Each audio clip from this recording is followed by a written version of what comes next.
होइन, कहाँबाट आउँछ यस्तो कुरा? कसले दिन्छ यस्तो उपदेश?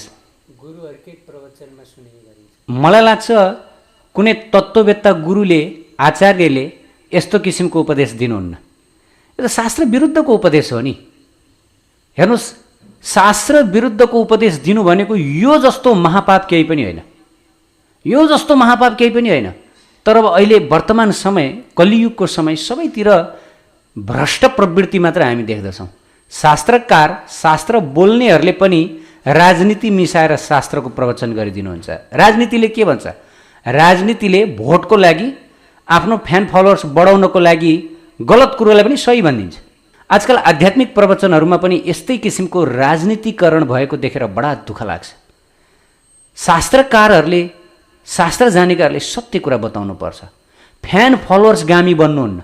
चैतन्य महाप्रभुले के भन्नुभयो? न धनम न जनम न सुन्दरी। वास्तवमा एक हरिभक्तले न धनको चाहना राख्नुहुन्छ, न जन भनेकै फ्यान फलोवर्स, प्रशंसक, ताली बजाउनेहरू, शिष्यहरू लाइन लागुन्, यो चाहनुहुन्न। त यस्तो कुरा कहाँबाट आउँछ? मलाई अचम्म लाग्छ। शास्त्रको पुरा एकदमै विरुद्धको कुरा हो। हाम्रो शास्त्रमा स्पष्ट बताइएको छ कि पति भनेको परमेश्वर हो। पत्नीको लागि पत्नीले पतिको सेवा गर्नुपर्छ। यो होइन कि पतिले पत्नीको सेवा गर्ने, यो होइन। यो शास्त्रमा कहीँ कतै बताइएको छैन। मैले पनि सुने यस्तो किसिमको कुराहरू कि जसरी पत्नीले पतिको सेवा गर्दछिन् त्यसै गरे पतिले पनि पत्नीको सेवा गर्नुपर्छ। जसरी पति पत्नीको लागि परमेश्वर, पति परमेश्वर, त्यसै गरेर पत्नी पनि पतिको लागि परमेश्वरी। यो नितान्त वाहियात कुरा हो।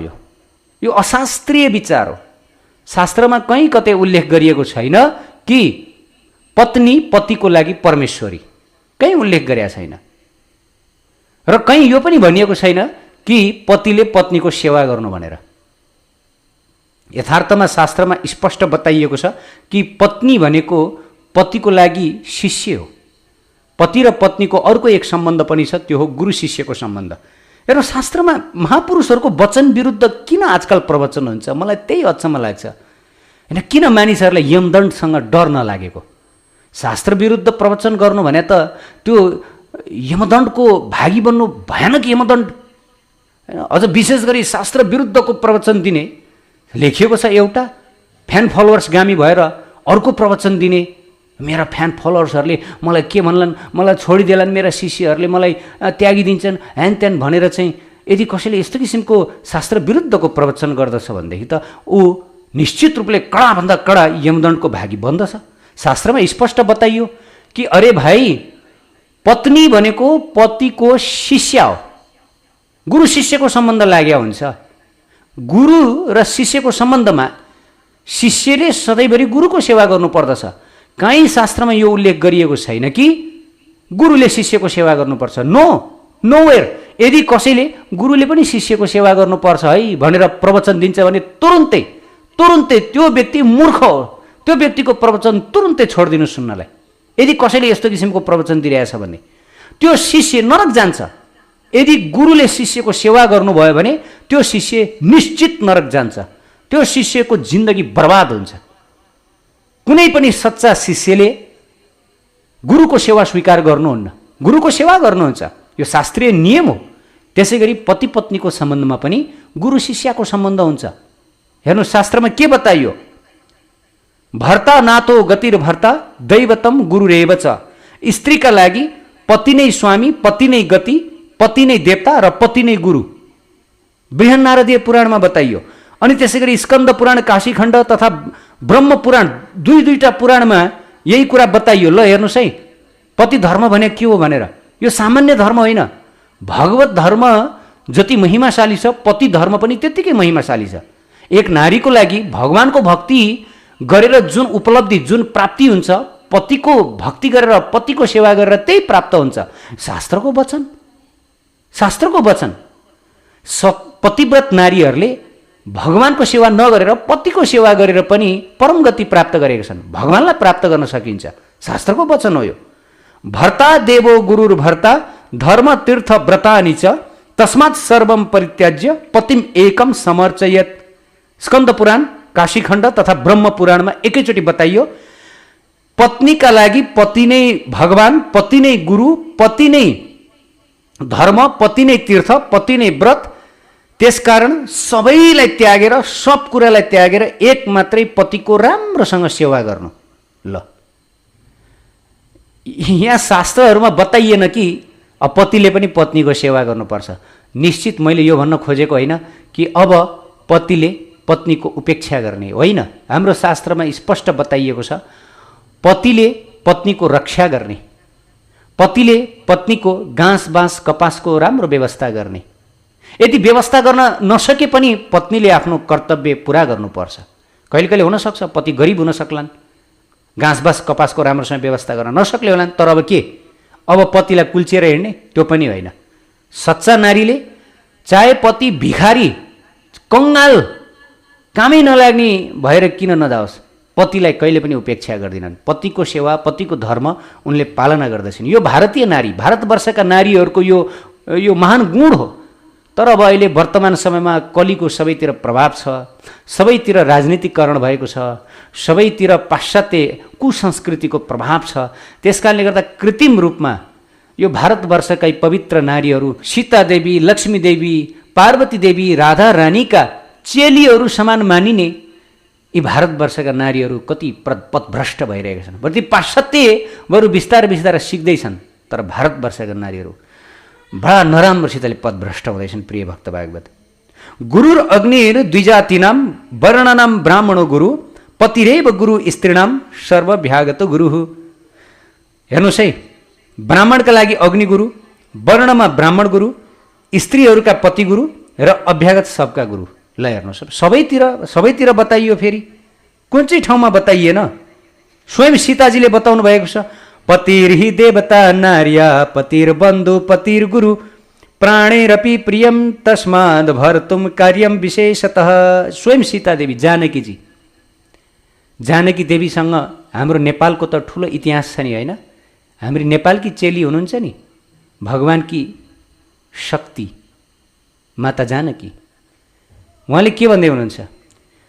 स्त्रीका लागि पति नै देवता, पति नै बन्धु, पति नै गुरु, तसर्थ प्राण दिएर भने, प्राण दिएर भए पनि प्रत्येक नारीले विशेष रूपले पतिको प्रिय हुने कार्य गर्नु। प्राण दिएर भए पनि पतिको प्रिय बन्नु, कहिले पनि पतिलाई रुष्ट नगर्नु, कहिले पनि पतिलाई दुखी नगराउनु, कहिले पनि पतिको चरणमा अपराध नगर्नु।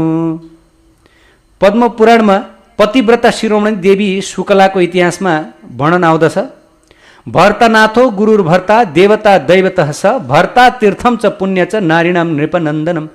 हे राजन, पति नै स्त्रीका स्वामी, पति नै गुरु, पति नै समस्त देवताहरूसहित नारीको इष्ट देवता एवं पति नै तीर्थ वा पुण्य सर्वथोक पति। त शास्त्र जहीँ तहीँ पति पत्नीको सम्बन्ध, गुरु शिष्यको सम्बन्ध पनि बताइएको छ। जहीँ तहीँ अहिले भर्खर हामीहरूले यत्रो प्रमाण दियौँ, यहाँभन्दा प्रमाण अरू धेरै कहाँबाट ल्याउनु, होइन? जहीँ तहीँ हेर्नुहोस्। त्यस कारणले गर्दा पत्नी भनेको पतिको अगाडि शिष्या पनि हो। अब शिष्या भएको कारणले गर्दाखेरि गुरुको सेवा एउटा शिष्यले कसरी गर्दछ, त्यसै गरेर पत्नीले पनि पतिको सेवा गर्नुपर्दछ। जसरी एक शिष्यले गुरुको सेवा गर्दछ, दिन रात अहोरात्र सेवा गर्दछ, एक शिष्यको लागि गुरु सेवा भन्दा ठुलो केही पनि होइन।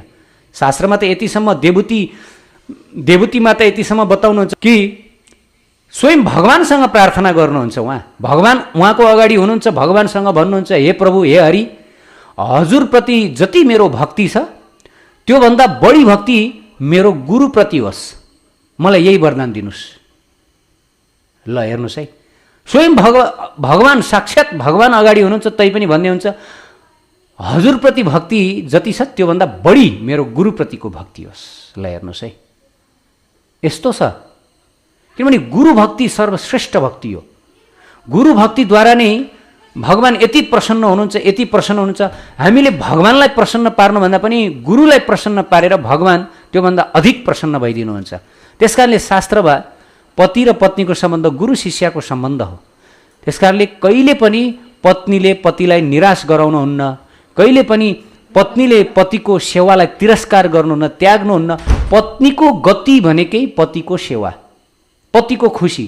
कुनै दिन पति खुसी बन्नु भएन, कुनै दिन पति निराश बन्नुभयो भनेदेखि पत्नी एकदम दुखी हुनुपर्छ। ओहो, मेरो आज जिन्दगी बर्बाद भयो, मेरो आजको दिन खत्तम भयो भनेर पहिले पहिले त जो नारीहरू पहिलेका जो नारीहरूले त बडा ठुलो तपस्या गर्नुहुन्थ्यो, प्रायश्चित गर्नुहुन्थ्यो। यदि कुनै दिन पतिलाई निराश गर्नुभयो, यदि आफ्नो कारणले कुनै दिन पति दुखी हुनुभयो भने ठुलो प्रायश्चित गर्नुहुन्थ्यो अरे पहिले पहिले। अब वर्तमान समयमा त्यस्तो त नहोला, तर पनि शास्त्रको वर्णन, अब शास्त्रको वचन यथार्थ बताउनु पर्दाखेरि कहीँ कतै यो वर्णन गरिएको पाइएन कि अब पत्नीले पतिको सेवा गर्नुपर्छ भने पतिले पनि पत्नीको सेवा गर्नुपर्छ। यो कहीँ कतै वर्णन गरिएको पाइएन। शास्त्रमा बताइएको छ पतिले पत्नीको रक्षा गर्नु र कहिले पनि पत्नीमाथि सौता नल्याइदिनु। शास्त्रमा यतिसम्म स्वयं भगवान कृष्णले उपदेश दिनुभएको छ। पत्नीमाथि यदि कुनै पतिले सौता ल्याइदिन्छ भने चाहिँ त्यो निश्चित रूपले पत्नीमाथि गरिएको ठुलो अत्याचार चाहिँ हो। फेरि यो अत्याचार हो। त पतिले पनि पत्नीप्रति कर्तव्य यसरी गर्नु कि उनको राम्रोसँग ख्याल विचार राख्नु, संरक्षण दिनु र साथसाथै कमसेकम सौता नल्याइदिनु। यति चाहिँ शास्त्रमा बताइएको छ। तर त्यो बाहेक पत्नीको कर्तव्य त पुरा लिस्ट छ, एकदम लिस्ट, पुरा एकदम धेरै सेवा गर्नुपर्ने, अहोरात्र सेवा गर्नुपर्ने यो लिस्ट छ वास्तवमा भन्नु पर्दाखेरि। त प्रिय भक्तभाग, शास्त्रको वचन